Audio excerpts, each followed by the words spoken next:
കിസാൻ സമ്മാൻ നിധി കിട്ടിക്കൊണ്ടിരിക്കുന്ന കർഷകരുടെ ശ്രദ്ധയ്ക്കായി കൃഷി സമ്മാൻ നിധി കിട്ടിക്കൊണ്ടിരിക്കുന്നവർക്ക് കേന്ദ്ര സർക്കാരിൻ്റെ കർഷക പോർട്ടലിൽ രജിസ്റ്റർ ചെയ്യാൻ ജൂലൈ 31 വരെ സമയമുള്ളതാണ്. അതിനാൽ ആരും തിരക്ക് പിടിക്കേണ്ട. ഇനി അക്ഷയ കേന്ദ്രങ്ങളിലൂടെയും ചെയ്യാം. അതിൻ്റെ സൗകര്യങ്ങളായിക്കൊണ്ടിരിക്കുന്നു. ഇപ്പോൾ സൗജന്യമായിട്ട് നിലവിൽ കൃഷിഭവനിലൂടെയാണ് ചെയ്തുകൊണ്ടിരിക്കുന്നത്. കൃഷിഭവനിലെ ഉദ്യോഗസ്ഥർക്ക് കൂടുതൽ വരുന്ന കർഷകരെ ചെയ്തു കൊടുക്കാൻ പറ്റാത്തതിനാലാണ് ആ സേവനം ഇപ്പോൾ അക്ഷയ വഴി കിട്ടുന്നത്. ആ സൗകര്യം ഉപയോഗപ്പെടുത്താവുന്നതാണ്. ജൂലൈ 31 ചെയ്താൽ മതി. നിലവിൽ ഈ കൃഷി സമ്മാൻ നിധി കിട്ടിക്കൊണ്ടിരിക്കുന്ന എല്ലാവരും ഇത് ചെയ്യണം.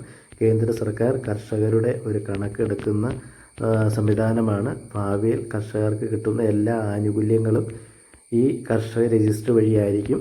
ഇതിൽ രജിസ്റ്റർ ചെയ്യുന്നതിന് വേണ്ടി നമ്മുടെ ആധാറിൻ്റെ കോപ്പി, ആധാർ ലിങ്ക് ചെയ്ത മൊബൈൽ നമ്പർ, തനത് വർഷത്തെ കരമടച്ച റെസീറ്റ്, ഇത്രയും സാധനങ്ങൾ നിങ്ങളുടെ കയ്യിൽ ഉണ്ടായിരിക്കണം. ഇത്രയും കാര്യങ്ങളുണ്ടെങ്കിൽ നമുക്കത് ചെയ്യാൻ സാധിക്കും. ഭാവിയിൽ കേന്ദ്ര സർക്കാരിൽ നിന്ന് കർഷകർക്ക് കിട്ടുന്ന എല്ലാ ആനുകൂല്യങ്ങളും ഈ രജിസ്ട്രി ഉള്ളവർക്കേ കിട്ടുകയുള്ളൂ. അത് നിർബന്ധപൂർവം എല്ലാവരും ചെയ്യേണ്ടതാണ്. എല്ലാവരും ചെയ്യുക. നന്ദി.